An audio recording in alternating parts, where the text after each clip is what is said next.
I need to make a curtain rod for this window here, and that needs to be 2.8 meters or 9 feet long. So I cut a long piece off of this board, but it's still not quite long enough, so I have to splice a piece on the end. But then I found the piece I cut off was actually a bit crooked, so I had to actually cut it in the middle to splice that bend out of it. And I just cut through it at an angle with the table saw and then sanded these pieces so that they join to make it straight. But I still have to do another splice here, and I figure I'll do it this shape like this so I won't lose that much length.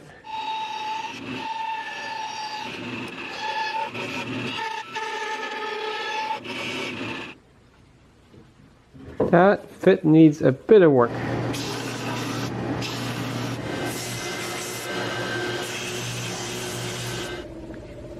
Needs more adjustment.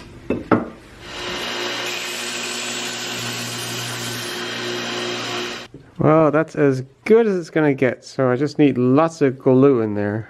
And conveniently, this glue has gotten quite thick. Actually, a little bit too thick, so I'll add a little bit of water.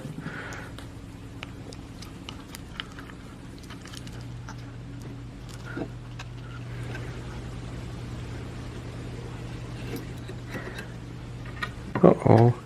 As soon as I clamp this, it starts pushing it apart again. So what I'll do is I'll clamp this piece next to it, and that'll keep it from sliding apart. And now I can clamp it in the middle.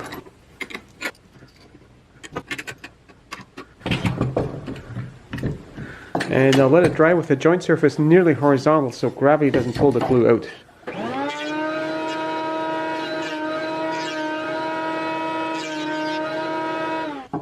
That looks surprisingly decent. Now I just got to do the other joint, which is more of a straightforward scarf joint.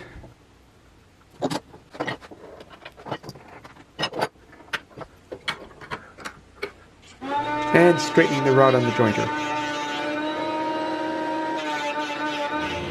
And then cutting it to a consistent width on the table saw.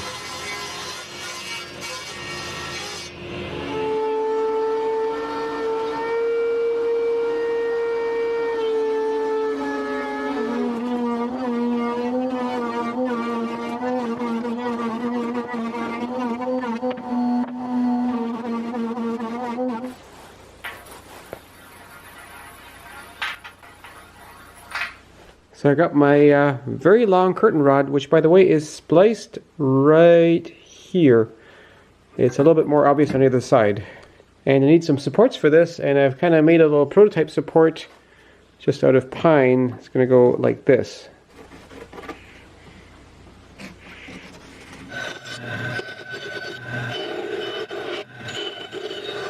I'm cutting a double tenon with my box joint jig here.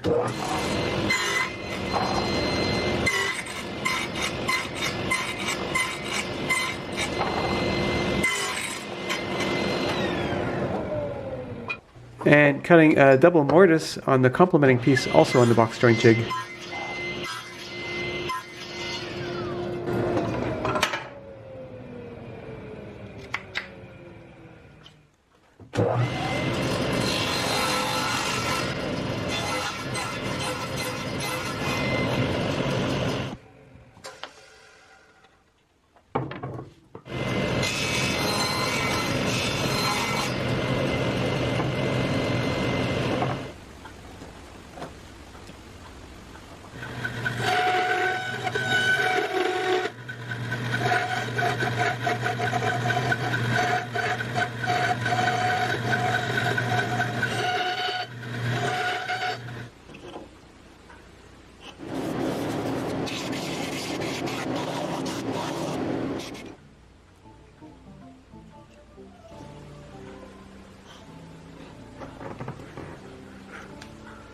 Off camera, I varnished everything and also added a steel pin across the joint. That's just a nail really, and it still all fits together.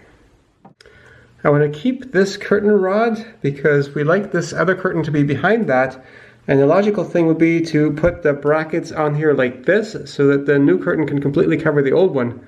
Problem is they put this on the stud, which means I need to be kind of there as well, so I decided to put it right here. I had to put a cutout in the back of it to fit over the old bracket. But even so, I wasn't close enough, and this hole ended up going into the void. But I think this hole here will be quite adequate because it goes into the stud. I'm just going to put some caulking in that hole that I won't use.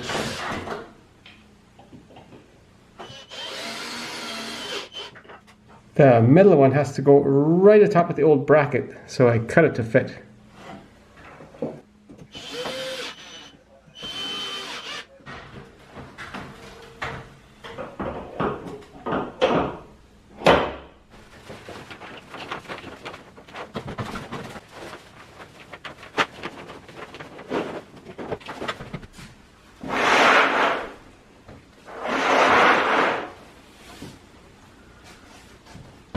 And hopefully that'll keep the kids from waking up so darn early this summer.